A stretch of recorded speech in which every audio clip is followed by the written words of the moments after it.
নমস্কাৰ সকলোকে নিহাৰ science online YouTube চেনেলটোলৈ সকলোকে স্বাগতম জনাইছো। আগৰ ক্লাছত আমি ফুলৰ যৌন প্ৰজননৰ ওপৰত পঢ়িছিলো। আজি আমি পঢ়িম মানুহৰ প্ৰজনন, যোনটো যৌন প্ৰজনন হয় সেইটো বিষয়ে পঢ়িম। হ'ব, গতিকে আহা আজি ভিডিঅ'টো আৰম্ভ কৰোঁ। গতিকে এটা ইয়াত মই প্ৰথমতে থুলমূলকৈ লিখিছোঁ কি হৈ আছে, গোটেই প্ৰক্ৰিয়াটোত কি হৈ আছে সেইটো লিখিছোঁ। কি হৈ আছে মানুহৰ প্ৰজনন, সেইটো কি হয় আমি জানো, এইটো কি প্ৰকাৰত হয়, যৌন প্ৰজনন হয়। যৌন প্ৰজনন মানে জনন কোষ দুটাৰ মিলন হয়, মানে পুৰুষৰ জনন কোষ আৰু স্ত্ৰীৰ জনন কোষৰ মিলন হোৱাটোকে যৌন প্ৰজনন বুলি কয়। আৰু যৌন প্ৰজনন কি হৈ আছে,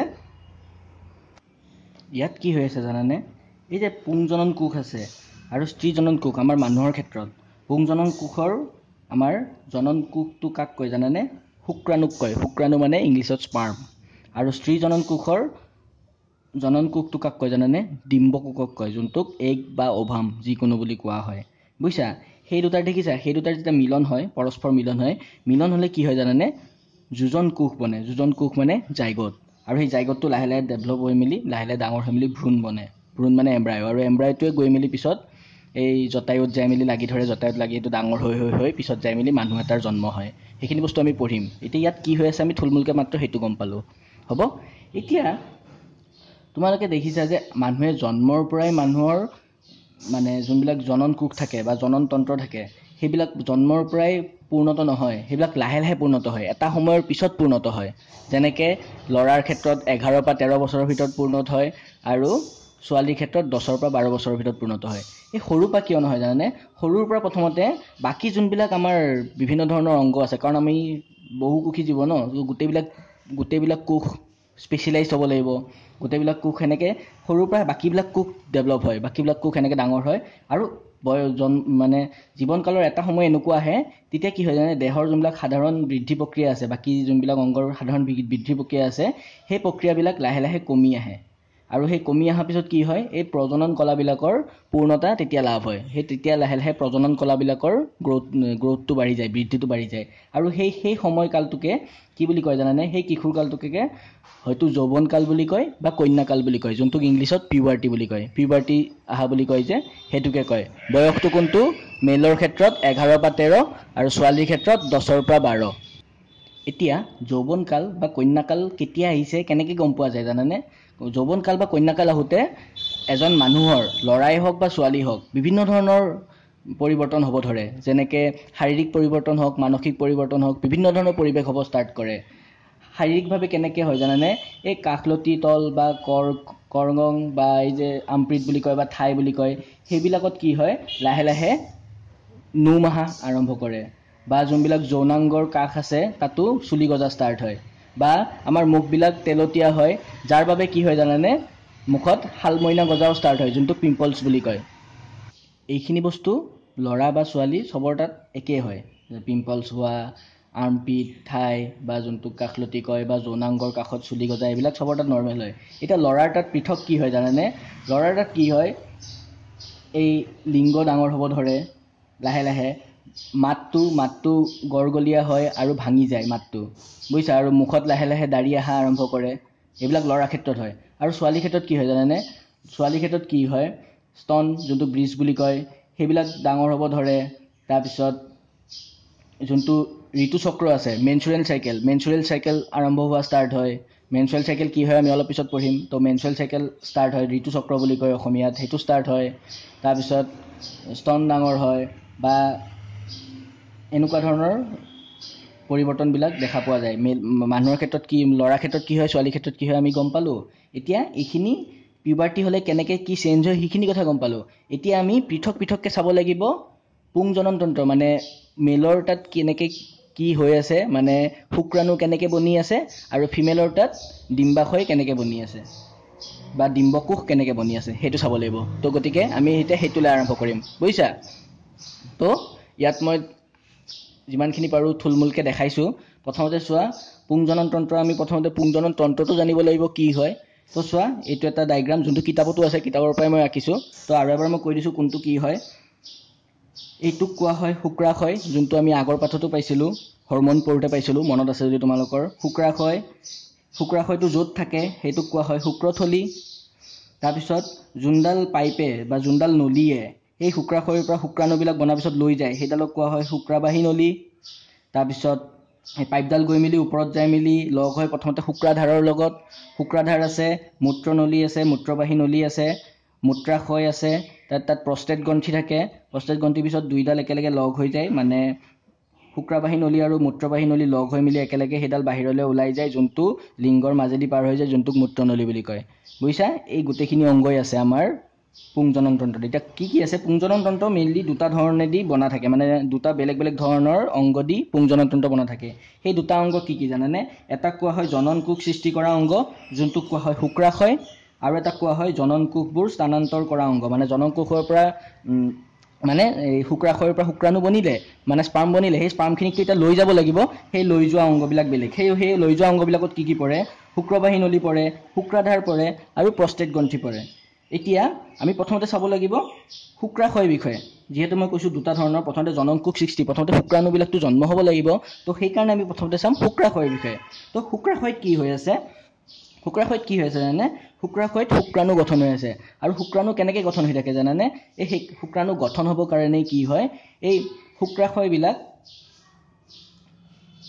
যোনবিলাক মানুহৰ উদৰাংশৰ পশ্চাক ভাগৰ, মানে দেহৰ পৰা বাহিৰ ফালে থাকে। বুজিছা?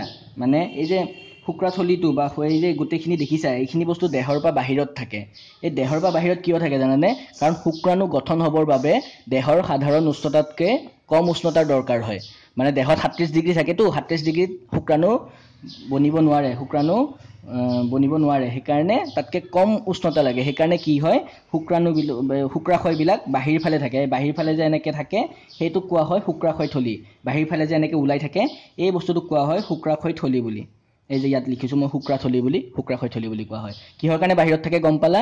কাৰণ শুক্ৰাণু গঠন হ'বৰ কাৰণে দেহতকৈ কম উষ্ণতা লাগে, আৰু সেইকাৰণে শুক্ৰথলীৰ ভিতৰত শুক্ৰাশয়টো বাহিৰ ফালে ওলাই থাকে, দেহৰ পৰা বাহিৰ ফালে, যাতে কম থাকে, কম টেম্পাৰেচাৰ থাকে। আৰু এটা কাম কি আছে, এটাতো শুক্ৰাণু গঠন হৈ গ'ল, আৰু এটা কাম কি আছে, টেষ্টষ্টেৰন নিঃসৰণ কৰিব লাগিব শুক্ৰাশয়ে। টেষ্টষ্টেৰনটো মেল হৰমন হয়, সেইটো সেইদিনা আমি পঢ়িছিলোঁ, শুক্ৰাশয়ৰ পৰা কি ওলাই, টেষ্টষ্টেৰন ওলাই বুলি আমি পঢ়িছিলোঁ। এতিয়া টেষ্টষ্টেৰনে কি কৰে আমি অলপ সেইটো চাওঁ। বুজিছা? টেষ্টষ্টেৰনৰ আকৌ কাম দুটা। এটা কি জানা? এই যৌৱনকালৰ বিভিন্ন পৰিৱৰ্তন আনা। এই যে অলপ আগত যে মই ক'লোঁ মাতটো গলগলীয়া হৈ যোৱা, লিংগ ডাঙৰ হোৱা, বা পিম্পলছ আহা, বা সেইবিলাক যে যোনবিলাক যৌৱনকালত বিভিন্ন পৰিৱৰ্তন আহে, সেই পৰিৱৰ্তনবিলাক পুৰুষৰ ক্ষেত্ৰত কোনে আনে জানানে? এই টেষ্টষ্টেৰনে লৈ আহে। বুজিছা? আৰু কি হয়, এই শুক্ৰাণু গঠনটোও নিয়ন্ত্ৰণ কৰে টেষ্টষ্টেৰনে। তো টেষ্টষ্টেৰনে এই দুটা কাম। বুজিলা? প্ৰথমতে আমি শুক্ৰাণু কেনেকৈ গঠন হয় গম পালোঁ, তাত শুক্ৰাণু গঠন হোৱাৰ পিছত তাৰ পৰা শুক্ৰাশয়ৰ পৰা আৰু কি ওলাই লগত গম পালোঁ যে টেষ্টষ্টেৰন ওলাই। এতিয়া আমি গম পালোঁ টেষ্টষ্টেৰনৰ আৰু কাম কি, কাম দুটা গম পালোঁ। হ'ব? তো এতিয়া মানে শুক্ৰাণু বনি গ'ল, এতিয়া শুক্ৰাণুবিলাক স্থানান্তৰ কৰিব লাগিব নহয়, শুক্ৰাণুবিলাক লৈ যাব লাগিব নহয় বাহিৰলৈ। সেই লৈ যোৱা কামখিনি কোনে কৰে সেইখিনি বিষয়ে আমি অলপ পঢ়োঁ। গতিকে এই শুক্ৰাণুবিলাক কি কৰে জানেনে? শুক্ৰবাহী নলী মানে ভাষা ডিফাৰেঞ্চ। এই যে শুক্ৰবাহী নলীবিলাক দেখিছা, এই যে শুক্ৰবাহী নলী যে মই ৰঙা দি আঁকিছোঁ, এইডালে কি কৰে, শুক্ৰবাহী নলী দি শুক্ৰাণুবিলাক লৈ যায় মেলি কি কৰে জানানে? এই ইয়াত যে শুক্ৰাধাৰ আছে, শুক্ৰাধাৰ আৰু প্ৰস্টেট গ্ৰন্থি আছে, শুক্ৰাধাৰ আৰু প্ৰস্টেট গ্ৰন্থিত কি হয় জানানে? শুক্ৰাধাৰ আৰু প্ৰস্টেট গ্ৰন্থিৰ পৰা কিছুমান ৰস নিঃসৰণ হয়, যোনবিলাক ক্ষাৰকীয় থাকে। আৰু এই ক্ষাৰকীয় ৰসবিলাক কি হয়, নিঃসৰণ হোৱাৰ পৰা ইহঁতি কি কৰে জানেনে? এই ইহঁত দুটাৰ পৰা ওলোৱা ৰসখিনি কি কৰে, এই শুক্ৰাণুখিনিক গতিপথত সহায় কৰে, যাত্ৰা কৰোঁতে সহায় কৰিব, আৰু লগতে পুষ্টি যোগান ধৰিব। শক্তিটো লাগিব, কিবা এটাতো লাগিব। সেই পুষ্টি আৰু গতিপথত কোনে সহায় কৰে? প্ৰস্টেট গ্ৰন্থি আৰু শুক্ৰাধাৰৰ পৰা ওলোৱা ক্ষাৰকীয় ৰসখিনিয়ে সহায় কৰে। হ'ল? আমাৰ পুংজনন তন্ত্ৰত এইখিনি কথাই আছে। আৰু এটা কথা যদি আমি অলপ জানিব লাগে, শুক্ৰাণুৰ চিত্ৰ, এইটো এটা মই শুক্ৰাণুৰ চিত্ৰ এনেই আঁকি দিছোঁ। শুক্ৰাণুৰ চিত্ৰত কি থাকে জানেনে? মূৰ থাকে, মাজৰ এইখিনিক মিডিল পিচ বুলি কয়, য'ত মাইটকণ্ড্ৰিয়া থাকে, আৰু তলত নেজ থাকে। মূৰটোত কি থাকে? মূৰটোত এই কোষবিলাক থাকিব, যোনবিলাক কোষে যাই মেলি পিছত এই ফিমেলৰ মানে স্ত্ৰীৰ লগত লগ হৈ মেলি নতুন এটা যোজন কোষ বনিব, সেইখিনি মূৰত থাকিব। মাইটকণ্ড্ৰিয়া কি কৰে জানো? আমি মাইটকণ্ড্ৰিয়াই শক্তি প্ৰদান কৰে। তো মাইটকণ্ড্ৰিয়াই ইয়াতো এই শুক্ৰাণুডালক শক্তি দিব, যাতে ই গৈ থাকিব পাৰে। আৰু নেজডালে কি কৰিব? নেজডাল এনেকৈ যাব, যাৰ কাৰণে নেজৰ সহায়ত এইটো গৈ থাকিব পাৰিব। কিবা এটা এইটো দৈ থাকিব লাগিব নেজডাল এনেকৈ এনেকৈ থকাৰ কাৰণে এইটো গৈ থাকিব পাৰিব গতিকে এইখিনিয়ে কথা আছে আমাৰ পুংজনন তন্ত্ৰৰ ওপৰত গতিকে পুংজনন তন্ত্ৰত আমি কি পালোঁ এবাৰ চাই লোৱা আৰু এবাৰ ডায়াগ্ৰামটো ভালকৈ চাব লাগিব কি আছে তাত মেইনলি দুটা ধৰণৰ অংগ আছে জনন কোষ সৃষ্টি কৰা অংগ আৰু জনন কোষ স্থানান্তৰ কৰা অংগ তাত যি পৰে শুক্ৰাশয়ৰ কথা আমি পঢ়িলোঁ শুক্ৰাশয়ত কি হয় শুক্ৰাণু প্ৰডাকশ্যন হয় আৰু টেষ্টষ্টেৰন ওলাই সেইটো কথা পঢ়িলোঁ তাত কেনেকৈ লৈ যায় শুক্ৰবাহী নলীয়ে নি মেলি প্ৰষ্টেট গ্ৰন্থি আৰু শুক্ৰাধাৰৰ লগত লগ হৈ মেলি কি হয় প্ৰষ্টেট গ্ৰন্থিটো প্ৰষ্টেট গ্ৰেণ্ড বুলি কয় ইংলিছত আৰু শুক্ৰাধাৰটোক চেমিনেল ভেচিকেল বুলি কয় হ'ব এইখিনি হৈ গ'ল আমি পুংজনন তন্ত্ৰ এতিয়া আমি চাব লাগিব স্ত্ৰী জনন তন্ত্ৰৰ ওপৰত এতিয়া স্ত্ৰী জনন তন্ত্ৰত কি জানানে প্ৰথমতে আমি ছবিটো চাই লওঁ চিত্ৰটো চাই লওঁ গতিকে এয়া চোৱা ইয়াত ডিম্বাশয় দুটা ডিম্বাশয় থাকে যিকোনো এটাৰ পৰা এটাকৈ ওলাই থাকে এটা ডিম্ব এইটোক কোৱা হয় ডিম্ববাহী নলী বা ফেলোপিয়ান টিউব বুলিও কয় এইখিনিক কোৱা হয় জৰায়ু ইয়াতেই যদি ফাৰ্টিলাইজেশ্যন হৈ যায় তেতিয়াহ'লে ইয়াতে আহি ফিটাছটো বা পোৱালিটো আহি ইয়াতে ৰখিব প্ৰথমতে তাৰপিছত এইখিনিক কোৱা হয় গ্ৰীবা যোনটোক কোৱা হয় চাৰ্ভিক্স ইংলিছত আৰু এইখিনিক কোৱা হয় যোনি যোনটোক ইংলিছত কোৱা হয় ভেজাইনা হ'ব তো এতিয়া ইয়াত কি কাম আছে আমি চাওঁ কি হয় জানেনে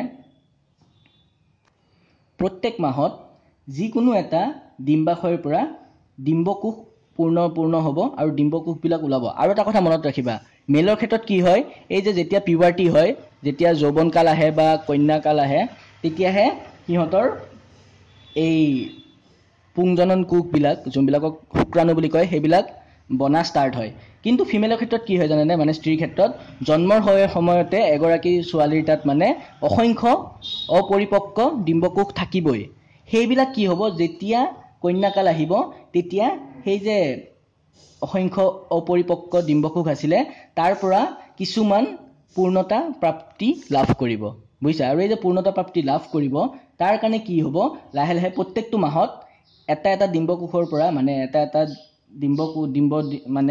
ডিম্বাশয়ৰ পৰা যিকোনো এটা ডিম্বাশয়ৰ পৰা এটাকৈ ডিম্বকোষ ওলোৱা ষ্টাৰ্ট কৰিব বুজিছা আৰু সেই ডিম্বকোষটো ওলাই প্ৰথমতে ক'ত যাব ইয়াতে ধৰ ডিম্বকোষটো ওলাই মেলি প্ৰথমতে আমি জানো ডিম্ববাহী নলী বা ফেলোপিয়ান টিউবত যাব ফেলোপিয়ান টিউবৰ পৰা কি হ'ব এইটো গৈ মেলি ডিম্ব নলীদি গৈ মেলি আহি মেলি জৰায়ুত আহিব আৰু জৰায়ুত আহি মেলি ই যদি সেয়া হৈ যায় মানে ডিম্বাশয়ত আহি যদি ইহঁতি ফাৰ্টিলাইজেশ্যন হৈ যায় তেতিয়াহ'লে ইহঁতি ইয়াত আহি মেলি নিষেচিত হৈ গ'লে ইয়াতে আহি ৰখি যাব আৰু যদি নহয় তেতিয়াহ'লে ওলাই যাব কেনেকৈ ওলাই যাব আমি পিছত পঢ়িম এতিয়া লাহেকৈ তো ইয়াত এনেকৈ আহিব অহাৰ পিছত এইখিনিক জৰায়ু বুলি কয় তাত এনেকৈ আহিব এতিয়া কি হৈ আছে জানানে যেতিয়া সংগম হ'ব যেতিয়া পুৰুষ আৰু মহিলাৰ মাজত সংগম হওঁতে কি হ'ব জানানে এই শুক্ৰকোষ যোনবিলাক আছিলে এই শুক্ৰকোষ মানে মই যে ক'লোঁ শুক্ৰাণুবিলাক স্পাৰ্মবিলাক সেইবিলাক কি হ'ব এই যোনিৰ পথেদি ইপিনলৈ সোমোৱা ষ্টাৰ্ট কৰিব বুজিছা যোনিৰ পথেদি সোমাব গ্ৰীবা পাৰ কৰি সোমাই আহিব সোমাই আহি কি কৰিব জৰায়ু পাৰ হৈ মেলি ডিম্ববাহী নলী বা ফেলোপিয়ান টিউবত গুচি যাব ফেলোপিয়ান টিউবত গুচি যোৱাৰ পিছত কৰিব ইপিনেতো ডিম্বকোষটোতো ডিম্বাশয়ৰ পৰা ওলাই মেলি ফেলোপিয়ান টিউবত আহিছিলে মানে ইয়াৰ পৰা তুমি ভাবা এইটো ডিম্বকোষ এনেকৈ আহি আছে আৰু ইপিনৰ পৰা এনেকৈ যোৱা ষ্টাৰ্ট কৰিছে যোনবিলাক শুক্ৰাণু আছিলে শুক্ৰাণুবিলাক ইয়াত গৈ মেলি যদি ইয়াত দুইটা লগ হয় ইয়াত যেতিয়া লগ হ'ব তেতিয়া কি হ'ব জানানে ইহঁত দুটাৰ মাজত লগ হ'ব মানে সংগমৰ পিছত তেতিয়া কি হ'ব যোজন কোষ বনিব যোনটোক জাইগট বুলি কয় বুজিছা কেনেকৈ জাইগটটো বনিছে এই জাইগটটো বনিব এই জাইগটটোৰ পিছত কি হ'ব এই ফেলোপিয়ান টিউবেদি আহি মেলি জৰায়ুত আহি মেলি কি হ'ব ইহঁতি ইয়াত থিতাপি ল'ব আৰু ইয়াত ভেদন আৰু বৰ্ধন আৰম্ভ কৰিব ভেদন আৰু বৰ্ধন মানে ডিভিজন হ'ব এটাৰ পৰা দুটা চেল হ'ব দুটাৰ পৰা তিনিটা কোষ চাৰিটা কোষ হ'ব চাৰিটাৰ পৰা আঠটা কোষ হ'ব এনেকৈ কোষ বৃদ্ধি হোৱা ষ্টাৰ্ট কৰিব বুজিছা আৰু লাহে লাহে এইটো ভ্ৰূণ বনি যাব বুজিছা আৰু ভ্ৰূণ বনি যোৱাৰ পিছত কি হ'ব ইহঁতি জৰায়ুৰ লগত লাগি যাব আৰু জৰায়ুৰ লগত লগাৰ লগে লগে ইহঁতি জৰায়ুৰ পৰা খাদ্য লোৱা ষ্টাৰ্ট কৰিব আৰু এনেকৈ ইহঁতি লাহে লাহে ডাঙৰ হোৱা ষ্টাৰ্ট কৰিব এতিয়া জৰায়ুত যে আহি লাগিব এই জৰায়ুত লাগিবৰ কাৰণে মই যে এই ৰঙাকৈ আঁকিছোঁ এইখিনিক কি বুলি কয় জানানে এইখিনিক কোৱা হয় আন্ত আচ্ছাদান বুলি কোৱা হয় যোনটোক ইংলিছত এণ্ডোমেট্ৰিয়াম বুলিও কয় বুজিছা এই এনেকুৱা এখন লেয়াৰ থাকিব যোনটো মই ৰঙা দি আঁকিছোঁ সেই লেয়াৰখনত আহি লাগি যাব এতিয়া এই গৰ্ভাৱস্থাত যেতিয়া ভ্ৰূণটো আহি মেলি আন্ত আচ্ছাদনৰ লগত এবিধ বিশেষ কলাৰ দ্বাৰা বান্ধ খাই যায় এই আন্ত আচ্ছাদনৰ ভিতৰত কলা এটা থাকে সেই কলাৰ লগত যেতিয়া বান্ধ খাই যায় সেই ইয়াকে কি বুলি কয় জানেনে এই বান্ধ খোৱা অৰ্গেনটোকে বা কি বুলি কয় জানে হয়তো অমৰা বুলি কয় বা প্লেচেণ্টা বুলি কয় বুজিছা এতিয়া প্লেচেণ্টা কি হয় আমাৰ কিতাপত ছবি এটা নাই কিন্তু মই তোমালোকক বুজাবৰ কাৰণে এটা ছবি আঁকি দিছোঁ তোমাকে ইজিলি বুজি পাবা এইটো তোমালোকে এইখন ছবি বাদ দিয়া এইটো তোমালোকে যদি জৰায়ু বুলি ভাবা জৰায়ু বুলি ভাবা, এই গোটেইটো জৰায়ু বুলি ভাবা হ'ল। তো জৰায়ুৰ ভিতৰত এই যে ৰঙা দি মই আঁকিছোঁ এইখিনিক প্লেচেণ্টা বুলি ভাবা, বুজিছা? এই প্লেচেণ্টা বুলি ভাবা আৰু এইটো এটা নতুন ফিটাছ বুলি ভাবা। ফিটাছ মানে এইটোক তুমি ভ্ৰূণ বুলি ভাবা, হ'ব? তো কি হয় জানানে, এই প্লেচেণ্টাৰ পৰা ইহঁতি খাদ্য পোৱা আৰম্ভ কৰে। ভ্ৰূণটোৱে মানে ভ্ৰূণটোৱেতো খাদ্য পাই থাকিব লাগিব, সিহঁতে জীয়াই থাকিব লাগিব। 9 মাহ মাকৰ পেটত থাকে বুলি কয় যে, 9 মাহ মাকৰ পেটত কেনেকৈ থাকিব ইয়াতে আমি গম পাম।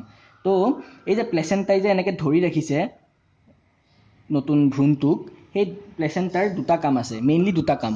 সেই প্লেচেণ্টাৰ কাম দুটা কি জানানে, মই ইয়াত লিখি দিছোঁ চোৱা। প্লেচেণ্টাৰ কাৰ্য কি? এটা মাতৃদেহৰ পৰা গ্লুক'জ আৰু অক্সিজেন ভ্ৰূণলৈ যাব, কাৰণ সিহঁতি খাদ্য পাই থাকিব লাগিব, লগতে অক্সিজেনো পাই থাকিব লাগিব। গতিকে কি হ'ব, এই প্লেচেণ্টাৰ পৰা মাকৰ ইয়াত বিভিন্ন ধৰণৰ ৰক্তজালিকা থাকিব। এই ৰক্তজালিকাৰ সহায়ত কি হ'ব, ইহঁতি গ্লুক'জো পাব আৰু অক্সিজেনো পাব। আৰু ভ্ৰূণটোৱেতো এইবিলাক অক্সিজেন আৰু গ্লুক'জ পাব, সেইবিলাক সিহঁতি নিজৰ দেহত কাম কৰি মেলি সিহঁতৰ ৰেচন পদাৰ্থ কিছুমান ওলাব, লেতেৰাবিলাক ওলাব।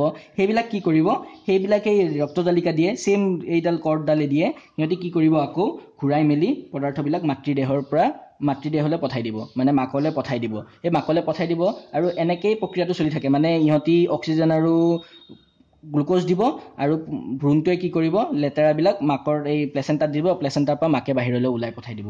সেনেকৈ মাকে প্ৰায় 9 মাহ এনেকৈ ৰাখি থৈ দিয়ে মাকৰ পেটৰ ভিতৰত, আৰু এনেকৈ লাহে লাহে ভ্ৰূণটো ডাঙৰ হ'ব আৰম্ভ কৰে। এইটো ইয়াত ডাঙৰ হৈ এটা পূৰা সৰু বাচ্ছা এটা সৰু কেঁচুৱা এটাৰ ইয়াত জন্ম হ'ব, ইয়াত হ'ব। তাৰপিছত কি হ'ব, যেতিয়া 9 মাহ সম্পূৰ্ণ হ'ব তেতিয়া কি হ'ব, গৰ্ভাশয়ৰ পেশীবিলাক নিৰ্দিষ্ট লয়ৰ সংকোচন হ'ব, মানে সংকোচ হ'ব।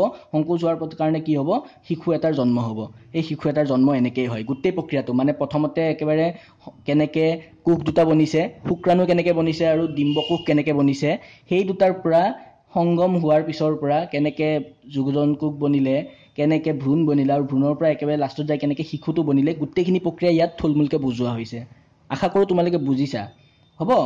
এতিয়া এইটো যদি সংগম হয়, মানে পুৰুষ আৰু স্ত্ৰীৰ মাজত সংগম হয়, তেতিয়াহ'লে এইখিনি প্ৰক্ৰিয়া হ'ব। যদি সংগম নহয়, প্ৰত্যেকটো মাহততো সংগম নহ'ব, কাৰণ এটা শিশু জন্ম হ'বৰ কাৰণে 9 মাহ লাগিব। গতিকে প্ৰত্যেকটো মাহততো সংগম নহ'ব। এই সংগম নহ'লে কি হ'ব জানানে, যেতিয়া ফাৰ্টিলাইজেশ্যন নহ'ব তেতিয়া কি হ'ব জানানে, তেতিয়া ফিমেলৰ ক্ষেত্ৰত ঋতুচক্ৰ হয় বুলি কয়, যোনটোক মেনচুৰেল চাইকেল বুলি কয়, মেনচুৰেশ্যন চাইকেল। এইটোত কি হয় জানানে, যদি নিষেচন নহয়, যোনটো মই ক'লোঁ ফাৰ্টিলাইজেশ্যন যদি নহয়, তেতিয়া ডিম্ব কোষবিলাক কি হয় লাহে লাহে, কাৰণ এই গোটেই যিমান আমি যে ইয়াত পঢ়িছোঁ, এই যে আন্ত আচ্ছাদনখন পঢ়িলোঁ, এণ্ডোমেট্ৰিয়ামখন, বা এই যে ডিম্ব কোষবিলাক পঢ়িলোঁ, ইহঁতি প্ৰত্যেকটো মাহত এইটো আশাতে ওলায় যে ইহঁতৰ নিষেচন হ'ব, ইহঁতৰ সংগম হ'ব, মানে পুংজনন শুক্ৰাণুৰ লগত সংগম হ'ব বুলিয়ে ওলায়। মানে হ'ব বুলি ওলায় মানে গোটেই ভিতৰৰ যিমানখিনি পৰিৱেশ আছে, পৰিৱেশটো এনেকৈ গঠিত হয় যাতে যদি নিষেচন হয় তেতিয়াহ'লে যাতে সিহঁতি যোজন কোষটোক ৰাখিব পাৰে জৰায়ুৱে, সেইটো হিচাপত হয়। কিন্তু যেতিয়া নিষেচন নহয় তেতিয়া কি হ'ব জানেনে, এই জৰায়ুত যে আছে আন্ত আচ্ছাদকখন, যোনখিনিক এণ্ডোমেট্ৰিয়াম বুলি কয়, এইখিনি কি হয় জানেনে, এইখিনি ভাঙি যায় মানে এইবিলাকতো ৰক্ত দি গঠিত আছিলে, এই ৰক্তবিলাকো ভাঙি যায়, ৰক্তজালিকাবিলাকো ভাঙি যায়, আৰু এই গোটেই ৱালখন ভাঙি যায়। এই ৱালখন ভাঙি যায় আৰু লগতে ৰক্ত আৰু শ্লেষ্মা হিচাপে এইখিনি আমাৰ যোনিদি বাহিৰলৈ ওলাই গুচি আহে। যোনিদি বাহিৰৰ তেজ হিচাপে, ৰক্ত হিচাপে বা শ্লেষ্মা হিচাপে বাহিৰলৈ ওলাই গুচি আহে। অকল এইখন নহয়, অকল আন্ত আচ্ছাদকখনেই নহয়, লগত এই যে যোনটো ডিম্বকোষ ওলাইছিলে, যোনটো এগ বা অভেৰী ওলাইছিলে, সেইটোও ভাঙিব, আৰু লগতে এই আন্ত আচ্ছাদকখন যোনখনক এণ্ডোমেট্ৰিয়াম বুলি কয়, সেই দুইটা ভাঙি মেলি একেলগে এনেকৈ বাহিৰলৈ ওলাই গুচি আহিব যোনিদি, এনেকৈ ওলাই থাকিব। আৰু এই প্ৰক্ৰিয়াটো প্ৰত্যেক মাহে মাহে হৈ থাকিব যেতিয়ালৈকে নিষেচন নহ'ব, আৰু এই প্ৰক্ৰিয়াটো 2 পৰা 8 দিনলৈকে হৈ থাকিব পাৰে, মানে কণ্টিনিউ ৰক্ত ওলাই থাকিব পাৰে, ৰক্ত আৰু শ্লেষ্মা। গতিকে এই প্ৰক্ৰিয়াটোকে কি বুলি কয় জানানে, ঋতুচক্ৰ বুলি কয়, যোনটোক মেনচুৰেশ্যন চাইকেল বুলি কয়।